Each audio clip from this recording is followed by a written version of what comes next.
Dia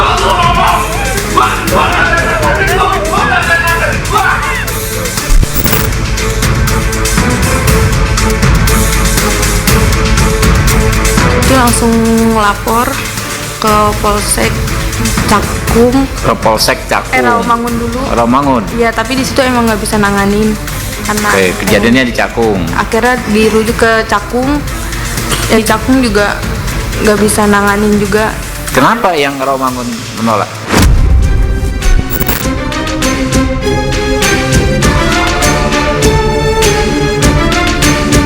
Udah paham Jos ya?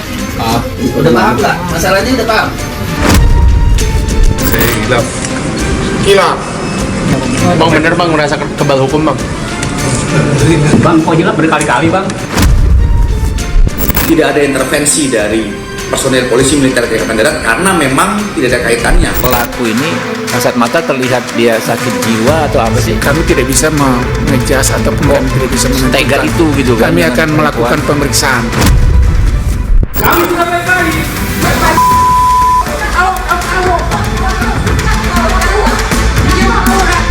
Atas nama pribadi dan keluarga memohon maaf yang sebesar-besarnya kepada Ananda Lutfi beserta orang tua.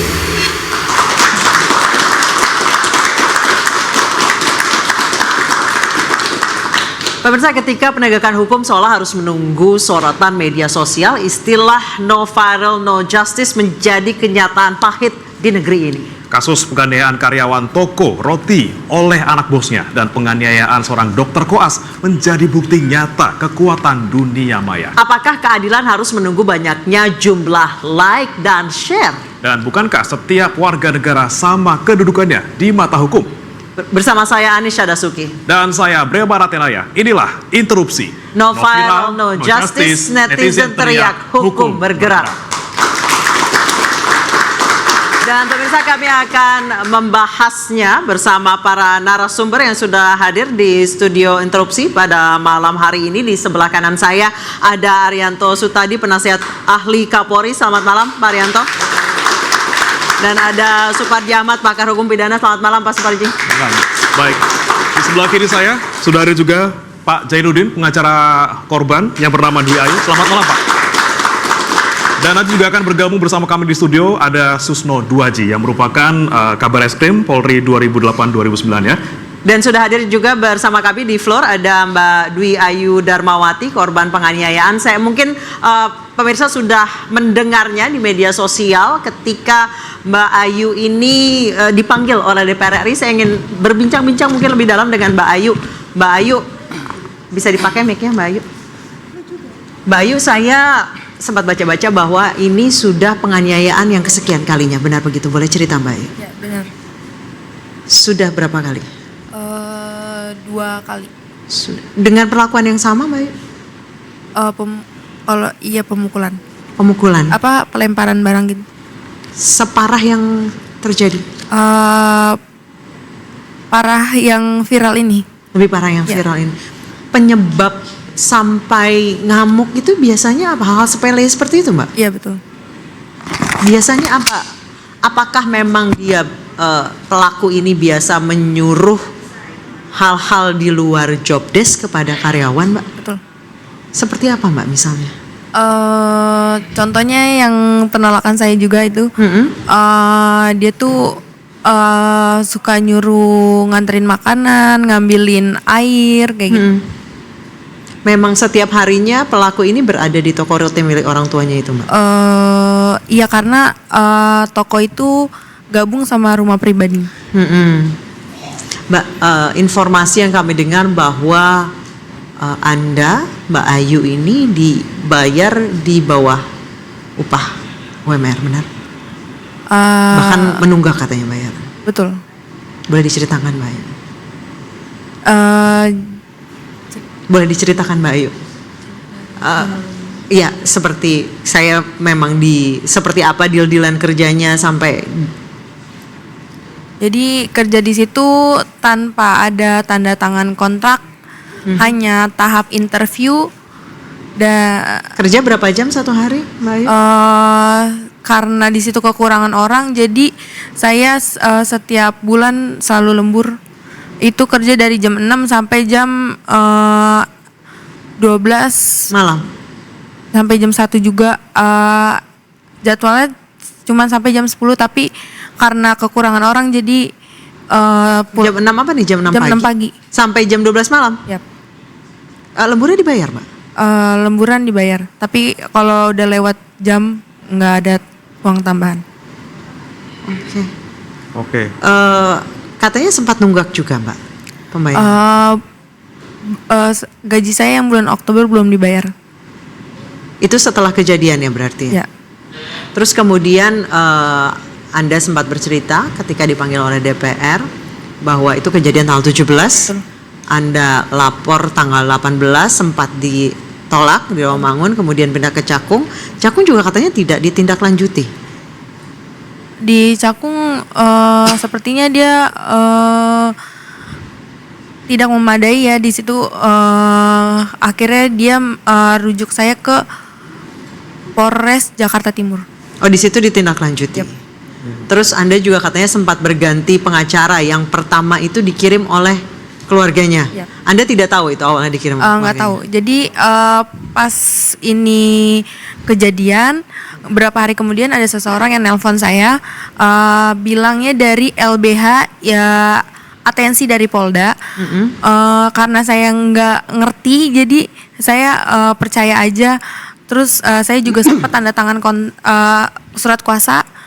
Pas pertemuan kedua, si pengacara ini mengaku kalau dia disuruh oleh bos saya.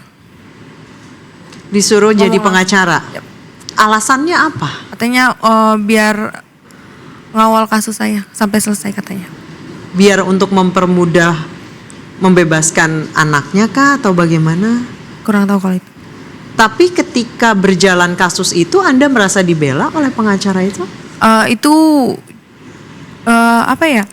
Belum lama, jadi orang tua saya langsung ganti ke pengacara yang lain.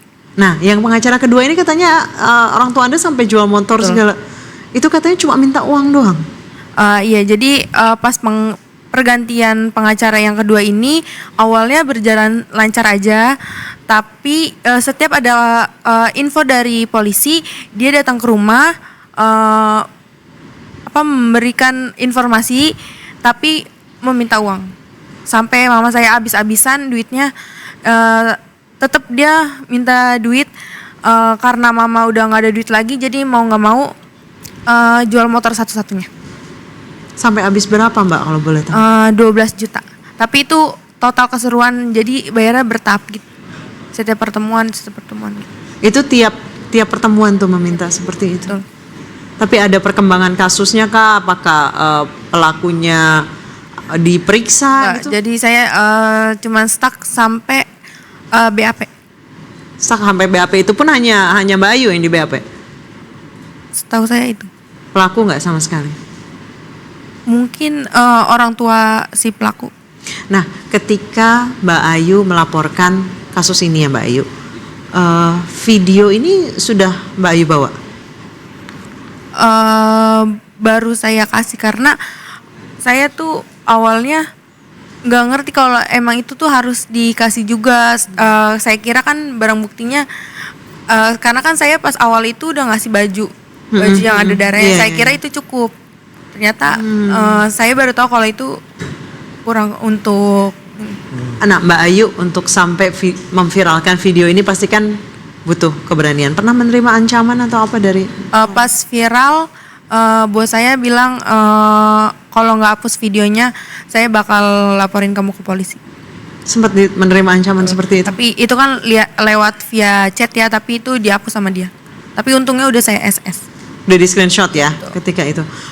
Anda sempat bertanya apa alasannya, mengancam apa atau membalasnya? Enggak, saya nggak tanya. nggak menanggapi ya. Itu bos Anda atau pelaku? Bos. Nah, selama anak bos Anda menganiaya, tadi Anda menyebutkan 2 kali ya, Mbak Ayu ya. Bos Anda membela atau berusaha untuk menahan anaknya? Dengan yang kita lihat aja di video, orang tua si pelaku ini sempat menengahkan, tapi emang kan ditarik juga sama si pelaku, jadi mungkin dia juga nggak punya kekuatan juga kan buat nahan anaknya. Pegawai yang lain pernah menerima penganiayaan ataupun penghinaan oleh? Kalau untuk pelemparan hanya ke saya, tapi verbal ke karyawan yang lain. Memang sering seperti itu.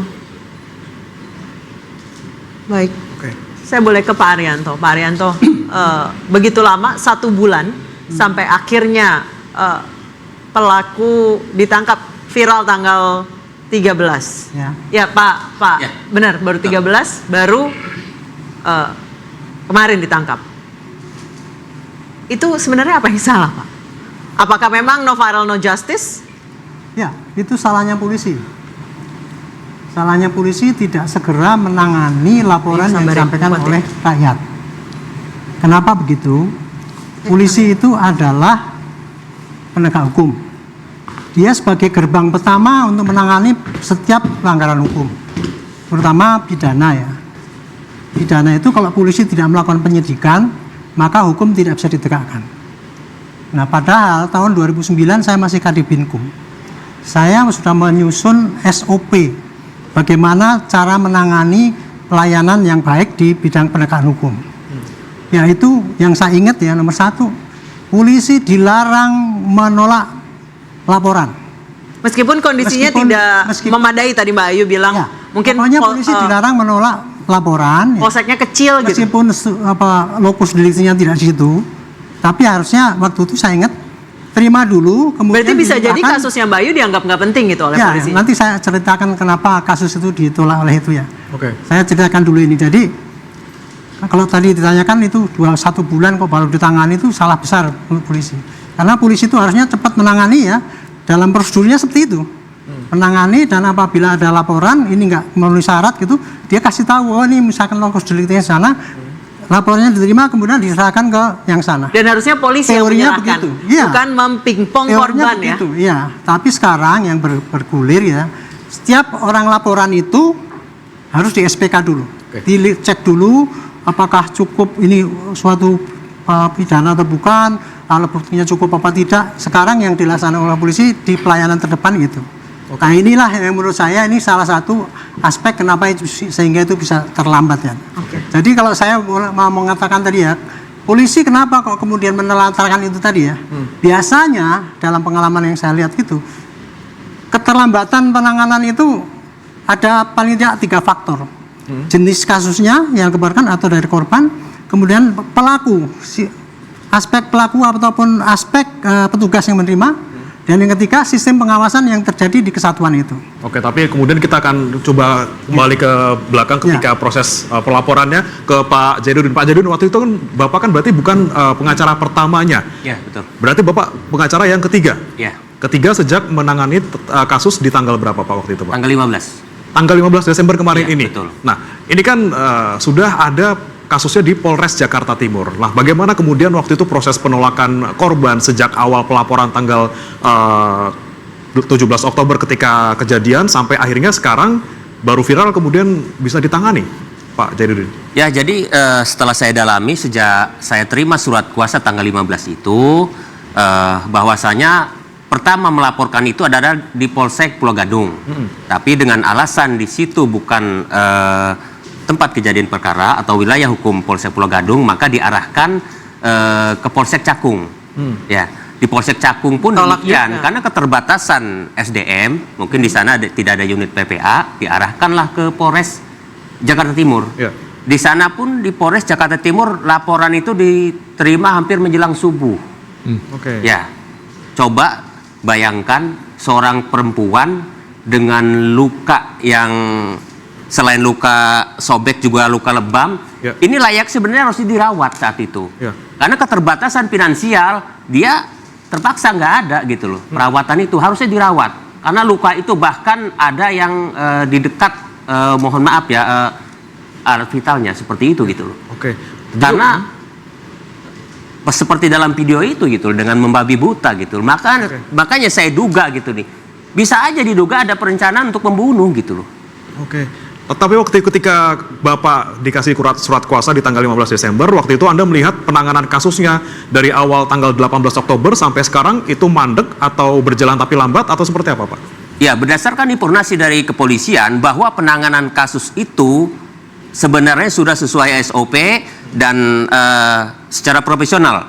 Hanya dalam alat bukti itu Ayu ini tidak menyertakan video yang sekarang viral itu.